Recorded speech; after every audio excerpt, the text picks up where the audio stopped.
Hi, I'm Tara, and welcome to Let's Do Books.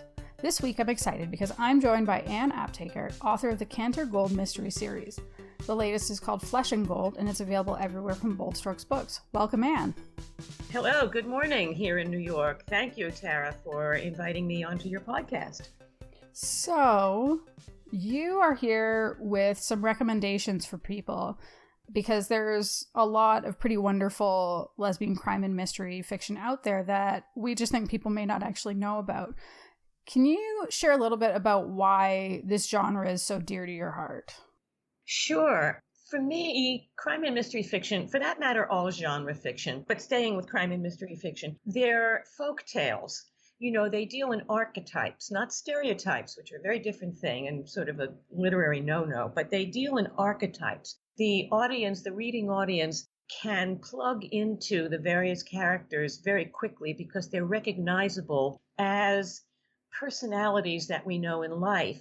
They embody different attributes that we either love or hate or feel one way or another about. And crime and mystery fiction really embodies that very directly. And for me, as a crime fiction writer, and I know for a number of crime fiction writers, but lesbian or otherwise, crime fiction allows us to talk about social issues, about life's issues, because crime, of course, is part of our society, and it doesn't spring from nowhere. It doesn't exist in a vacuum. It comes out of society's structure. So when you write about crime fiction, you're writing about society and how various people fit into it or don't fit into it, or are subjugated by it, or are greedy within it.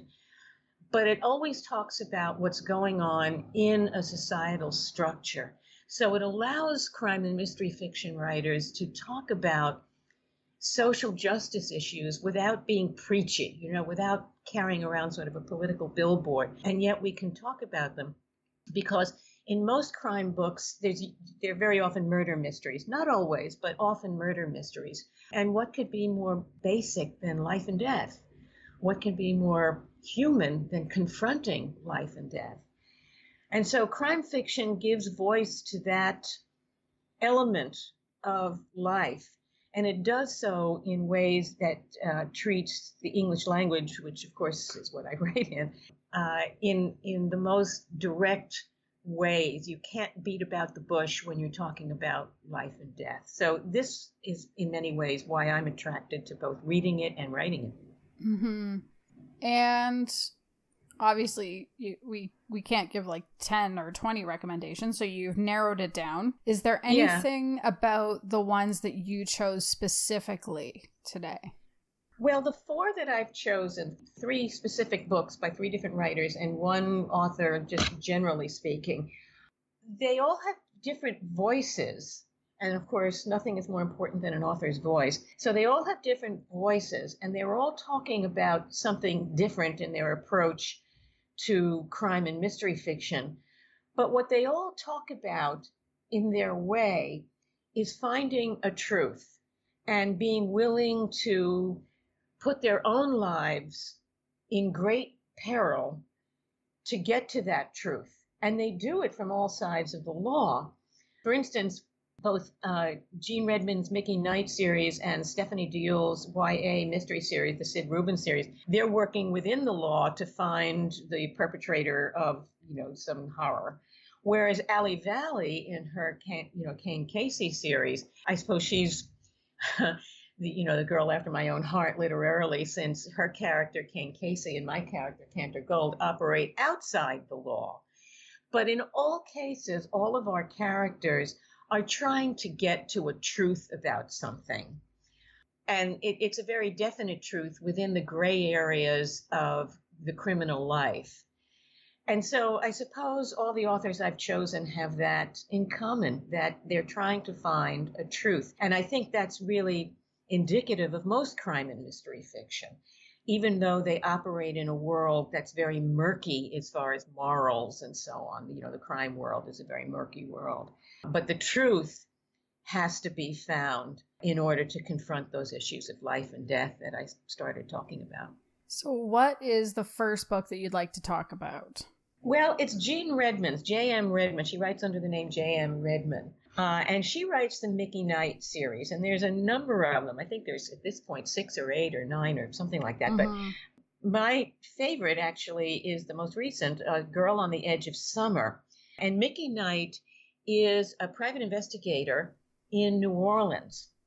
Always an interesting place to be. I mean, right there and then you have this fascinating milieu of New Orleans, this big city that's southern and atmospheric and has a lot of texture and very romantic and, all of those wonderful, luscious things about New Orleans, palm trees and all of that sort of thing, jazz and what have you. And not to mention sticky hot weather. All of this adds to the environment that Mickey Knight finds herself operating in. And over the course of her adult life, through the book, she's had a severe drinking problem. And, this adds to her own inner turmoil of her life. And her friends have tried to, rally her and so on. And it plays havoc with her love life, with her finances, and with her career. In Girl on the Edge of Summer, I like the dual track that Jean has set up of the trying to figure out 100-year-old murder and a contemporary track of trying to understand the suicide of a young girl. And these two tracks together just, they parallel each other, they interweave, they play havoc with Mickey Knight's soul. And as always with Jean Redmond, you get this great writing, this crisp, edgy, with great rhythm. All of it set in New Orleans in this very rich and textured milieu. And, she really sets it up beautifully. You can really get lost in the atmosphere. And I really enjoy how she treats Mickey and all of her issues that haunt her. And so she brings this haunted sense of self into her own searches for the truth of the cases that she's working on. And the sensitivity that Jean Redmond has towards her private investigator, and the humanity of the people involved in the crime, of the victims, of the pursuers. There's a lot of humanity in Jean's books, and that she really just pulls it off brilliantly. So for the moment, my favorite one is Girl on the Edge of Summer, though I have to admit I'm a big fan of the whole Mickey Knight series. But this one, the most recent one, she somehow reached another plateau of writing. She's kicked up her own talent in a way, which is, really remarkable. So that's how I feel about Jean Redmond's Girl on the Edge of Summer, and I just urge everybody to rush right out and buy it and read it. Given that it's at the tail end of the series, Mm-hmm. or it's the current latest and what I assume is an ongoing series, can it be read as a standalone novel, or do you have to have read the others? No, it can absolutely be read as a standalone. Most good writers, whether they're crime writers or anything else, most good series writers will catch you up. I mean, we love it if you buy all of our books, but we understand that, you may come in the middle or the most recent or whatnot. And most really good crime writers, of which Jean Redmond is, one of the premier crime fiction writers, we will catch you up. We will not leave you hanging. So yes, any one of these books that I'm recommending, and they're all series books, but any one of them, including mine, can be read as a standalone, and you won't feel as if you're floundering around in the character's backstory. You will be right along with he or she, right there going along with it. So yes, please read Girl on the Edge of Summer, and then you can go back and start reading the first of Jean's books. Absolutely. Oh, wonderful. So what is the next book that you want to talk about? The next book is Stephanie Dieul's Sid Rubin series. She only has 2 out right now, with the third coming very soon, I think in January, something like that, but shortly, or maybe even sooner than January, but very shortly. But I particularly liked her second one, Zero Sum Game, where she has her main character, what Stephanie calls her lesbianic brainiac, Sidonie Rubin, off on her second adventure. And I like the second book somewhat better than the first even though the first was highly successful and it prompted me to read the second.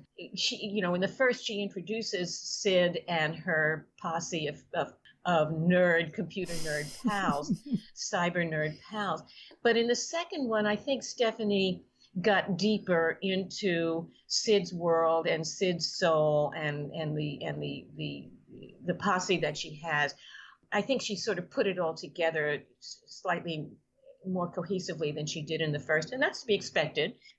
She knew her characters better. The writer knows their characters better after they finish their first book. So I really like Zero Sum Game a lot. And Sidonie Rubin, I mean, she's really one in a million. She's brilliant. She's gutsy.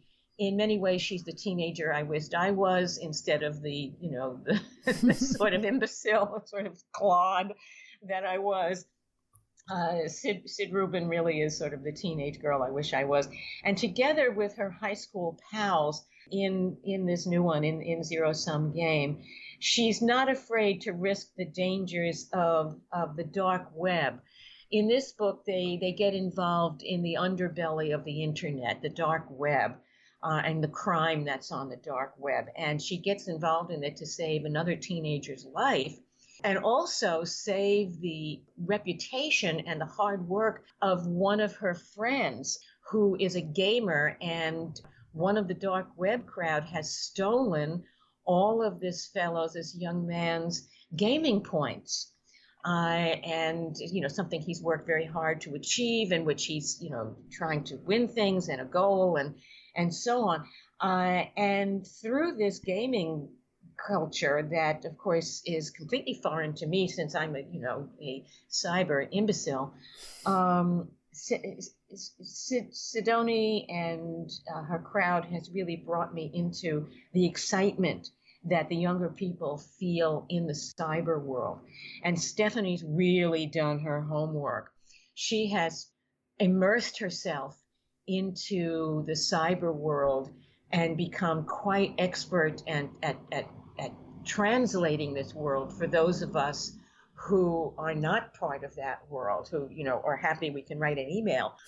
Steph's really brought it clarity for me as a reader through Sid.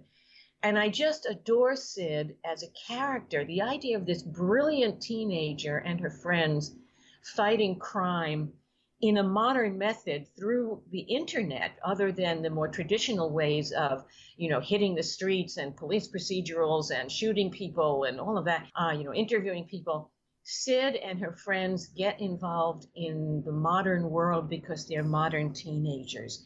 And that's really refreshing. I mean, how super is that? I learned a lot about how to use a computer just from reading Zero Sum Game. So I highly recommend it.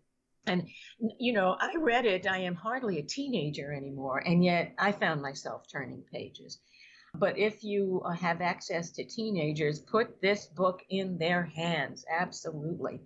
It will give a lot of uplift to a lot of kids, especially, young kids who are trying to come out and so on. It will give them a lot of confidence that they're not alone, and that that they are part of the world of Sid and her compatriots. So I highly recommend Zero Sum Game by Stephanie Diol. Absolutely. Mm-hmm. I agree with you. I read both of these books and I thought they were wonderful. And some people might be tempted not to read it just because it's also YA. But yeah, I would also say it's very different from a lot of other YA, and I think it is because it is that, like, it's a mystery, and it's they're researching crimes, right? And it delves into all these other things that it's not about 2 16-year-olds falling in love, right? It's Sid is very confident. She's already out, and her friends accept it, and anybody who doesn't accept it, well, that's too bad. And I like that attitude in her, in that she is confident in herself. Her struggles are, she also has the typical teenage struggles of what to do in life and who am I and what am I going to do and what am I going to be. But as far as her sexuality, the person she is, she makes no apologies for it. And I think more young people, especially young questioning LGBTQ youngsters, will find a lot of comfort in Sid Rubin because she's so confident in herself. And she does have a love interest, and it may or may not work out and all of that, but as far as who she is, and being proud of that in the world, she's there, and she can give that confidence to other young readers who may be struggling with that identity. So bravo for Sid Rubin and her creator, Stephanie Diul. Thank you for being an awesome listener and supporting Tilt, the channel that brings you all the podcasts you want to hear. You're listening to Tilt. Find more podcasts on thelesbiantalkshow.com. So what is your next book? The next book is by Ali Valley, and she is the author of the Cain Casey series. And I love Cain Casey. Cain Casey is not your average crime solver. Unlike most crime solvers, Cain was brought up in a criminal family, in a mob-type family, and she was groomed from a very young age to take the reins of the family, when she became an adult.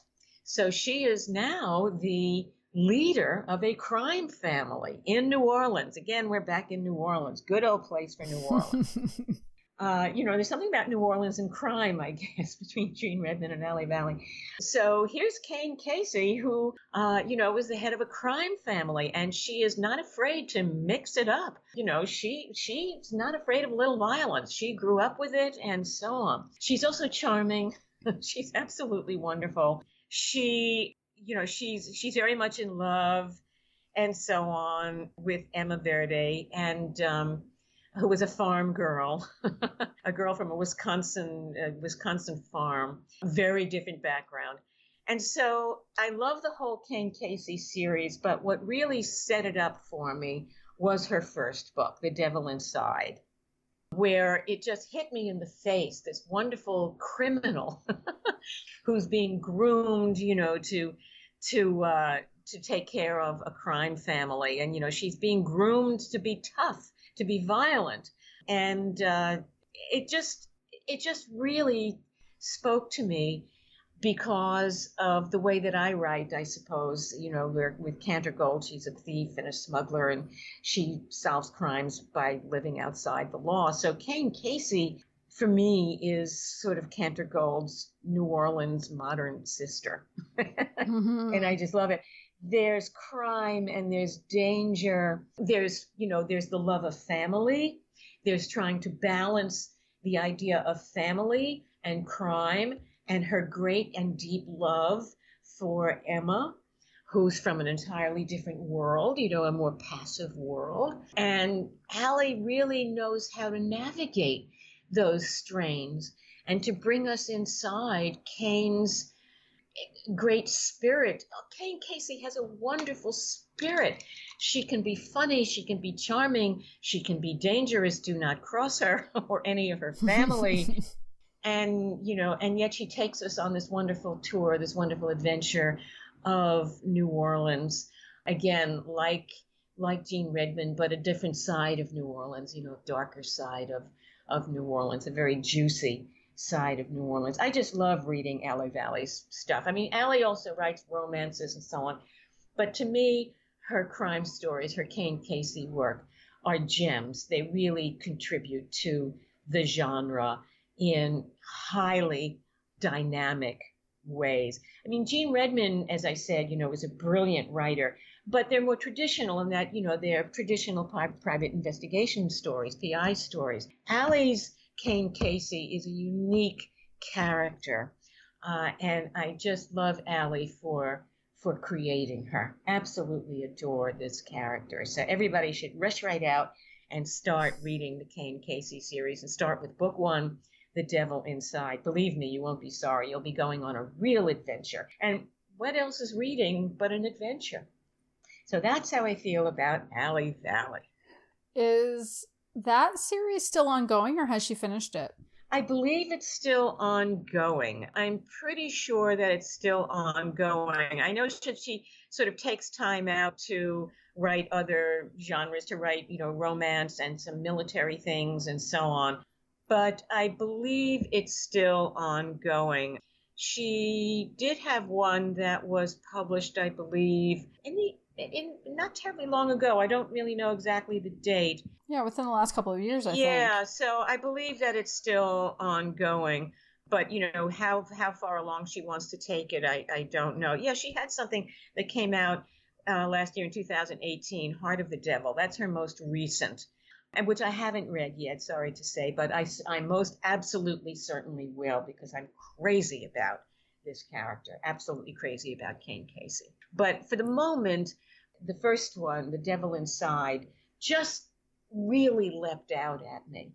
So I urge everybody to rush right out and start the Cain Casey adventure with The Devil Inside, and then read the rest of them as well.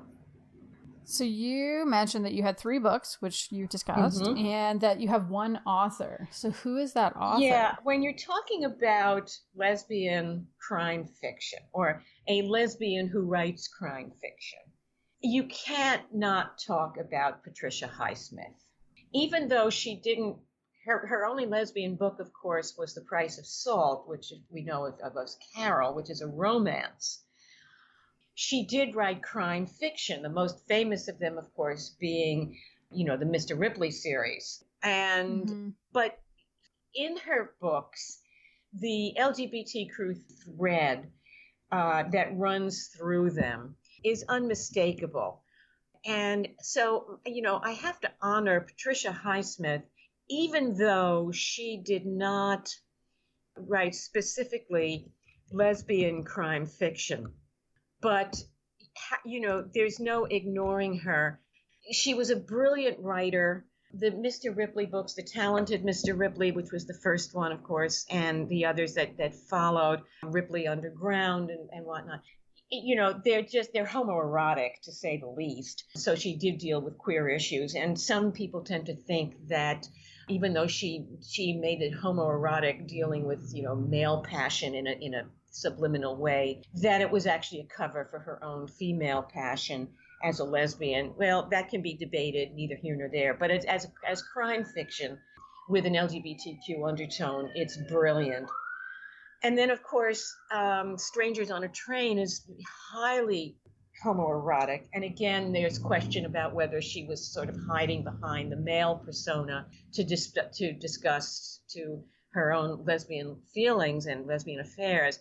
And of course, it was made into a brilliant motion picture by Alfred Hitchcock. And when reading Patricia Highsmith, there's, every author writes from their voice, from their world, from their life experience. So Patricia Highsmith, being a lesbian, there's no way that you can dismiss that she wrote from a lesbian perspective or a lesbian experience, even though other than The Price of Salt or Carol, she didn't write specifically lesbian books, but that lesbian voice comes through, I believe. Plus, just as writing, the woman was brilliant. The poetry of her language, of her rhythms, is just magnificent. I can only aspire. And to think that Strangers on a Train was her first novel just blows me away, to think that somebody could be that complete in her voice, in her vision, in her ability to use language so magnificently as a first effort. It just is astounding. So in any discussion of lesbian crime writers, I have to include Patricia Highsmith. And I hope people will rush right out and read everything the woman has ever written, whether it's about lesbians or not. In fact, I think Carol, or The Price of Salt, believe it or not, now, boy, please do not get the lesbian police after me, but to tell you the truth, I think that's her weakest book. It's long, it's talky, it's redundant to me in many ways. It doesn't have the confidence, the punch, the excitement, the rhythm of her other books. I don't think she felt as confident exposing herself as a lesbian as she did in hiding as a lesbian, which is really unfortunate. But her voice was stronger in her other books. The best thing I can say about The Price of Salt, and Carol, was that for the time it was a breakthrough in that it didn't end with lesbian death, as they had to do, or giving up the lesbian life and all of that. She ended it on a happier note. So that was the great breakthrough for the moment. But it's not her strongest book. Her other books, her crime books, are far stronger. And you can hear the lesbian longing in them, at least I do. And of course, I just have to include her in any discussion of lesbian authors. So thank you for letting me include her in this discussion of lesbian crime fiction. And the thing about lesbian crime fiction, for me, one of the reasons I write it, if I can be so bold, and by having my character be outside the law, she's an art thief and smuggler, is because for many, many years, to be gay, to be lesbian, was to be outside the law. And it's only, it's only very recently that we've gotten here in America, our rights. And even now they're threatened, as we know. And we don't have rights completely, and we don't have rights worldwide, and we still are subject to gay bashing and so on and so forth, and being fired and what have you. So writing about crime, for me, allows a lesbian voice to say, no, I'm not living that way, and to take control of her own lesbian life in the face of a law that damns her. And I think a lot of other lesbian authors, Allie for sure, and even Jean Redman writing more traditional books and so on, and certainly Stephanie, whose character Sid Rubin just is confident in her lesbianism. I think a lot of crime writers use crime or the fighting of crime, use the criminal world as a way of taking back control of our lives, of our lesbian lives, in a world that makes us illegitimate to start with. So what better place to talk about controlling our own lives than in a realm of fiction, in a realm of crime, where we're dealing with illegitimacy to start with. And so for me, writing crime fiction is a very honest lesbian voice, and if you don't mind me saying so, in a market that is overwhelmingly flooded with romance novels. I hope that your listeners hear my plea, this crime writer's plea, to expand their reading horizons and please give lesbian crime fiction a read. My books certainly, Baby Need Nude Shoes, Baby Being Me, these are my books, but also the books that I mentioned, the authors that I mentioned, Stephanie Deuel, Allie Valley, Jean Redman, and of course the sainted Patricia Highsmith. Give us a read. The adventures that await you will enrich your life. I don't know whether it will change your life. It might. Good if it does. But it certainly will enrich your life. You'll go on an adventure. And what more can you ask of a book than to go on an adventure? Yeah, that's a great point. The reason why I love doing episodes like these, or I've had a few authors that operate mainly in the sci-fi area, right, is to challenge the notion that all lesfic is romance, because I do think we have something kind of almost bizarre happening where lesfic it's kind of like a little indie publishing industry that's the larger publishing industry in miniature. Right, exactly. I think I agree. Yeah, so much like the larger publishing industry where romance drives the bulk of the sales, which isn't to say that, other authors aren't doing well, because there are many who are. It happens here, but because it's smaller, it ends up looking like romance is everything. And I think that's really a shame, because we have so many talented authors and so many amazing books coming out in all the other subgenres, whether it is crime or sci-fi or even just like literary fiction or general fiction and historicals. And they're not necessarily getting their due, so that even if they are being read, I sometimes see negative reviews on Goodreads where they say, well, this wasn't a satisfying romance. Right, exactly. That absolutely has happened to me and to every crime writer I know. Absolutely. Yeah. And it's a shame. Yeah, it's absolutely a shame. And if I can pick up on a point you mentioned when you mentioned literary fiction, I have a real problem with the title literary fiction. There's something sniffy about it in that it tends to sound like it denigrates the genre writers, when in fact, just as much art and craft goes into crime writing as it does go into so-called literary fiction. The other thing is, as I mentioned in conversation, the classic American crime writers, Raymond Chandler, James Cain, Dashiell Hammett, these folks are now being taught in literature classes, in English literature classes. Their contribution to English-speaking letters is finally being recognized for the brilliant writers that they were. The other thing is, if I can stick up for crime writing, when you write, general fiction, which I prefer to call it general fiction as opposed to literary fiction, because I consider myself a writer of literature. Thank you very much. But in any event, when you write crime fiction as opposed to general fiction, in general fiction, you can wander around in all kinds of places, which you can do in crime writing too. But when you get to the end of the book, you can be obscure, you can leave people hanging, you can make people wonder, you can leave people to figure out something for themselves, and that's fine. But you don't have to tie it all together. In crime writing, unless you have a satisfying ending, unless you tell the people who've done it in a believable way, or tie up all those threads that you've explored in your book, all those dark streets you've gone down, all those mysteries you've bumped into, if you don't tie it all up, you're sunk. So that you need an additional skill there that so-called literary fiction, general fiction people don't have to do. Now, don't get me wrong. It's not like I'm putting down authors who write general fiction. They're brilliant authors out there, but they don't have to do what I have to do in order for my story to succeed. And yet we both the general fiction writers and crime fiction writers, and for that matter, romance writers, have to write good literature or it's all going to fall apart. If as an author, you're not interested in whatever genre you write, if you're not interested in writing good literature, boy, the lesbian community is going to come after me.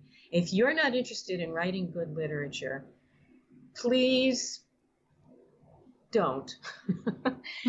Most of us work very hard to give poetry to our words, whether we're writing sci-fi or crime or romance or, erotica, whatever it is. A good literature matters. It enriches people's experience. It enriches people's lives. And, I just can't wish enough for the strength of good crime writing to be on the radar of your readers and so on. Well, there you go, folks. You've got some recommendations. And I can't agree more with any of what you just said. Well, thank you. And thank you for this opportunity to sound off on my favorite subject, crime writing. Where can people find you online if they'd like to connect with you? I am on Facebook in two places as Ann Aptaker or Ann Aptaker author. I am on WordPress. I write the occasional blog, just Ann Aptaker. And of course on Twitter, Ann Aptaker. And you can find me on Instagram. Just use my name, Google me, and there I am. That is all for this episode. Thank you so much for joining me. Thank you very much. And everybody out there, more crime fiction, the better. Thanks, Tara. I'm Tara, and you've been listening to Les Do Books. You can email me at tara@thelesbianreview.com with your questions or comments. If you're an author who's interested in joining me on the show to talk about the lesfic you love or the trends that have you interested, please let me know. If you've enjoyed this episode, please check out the show notes where you'll find a Patreon link for Tilt, or visit patreon.com/thelesbiantalkshow. Our patrons get exclusive content like bonus podcasts that no one else gets access to. To find this and many other great shows, all you need to do is search for Tilt, spelled TLT, on iTunes, Podbean, Stitcher, or Spotify.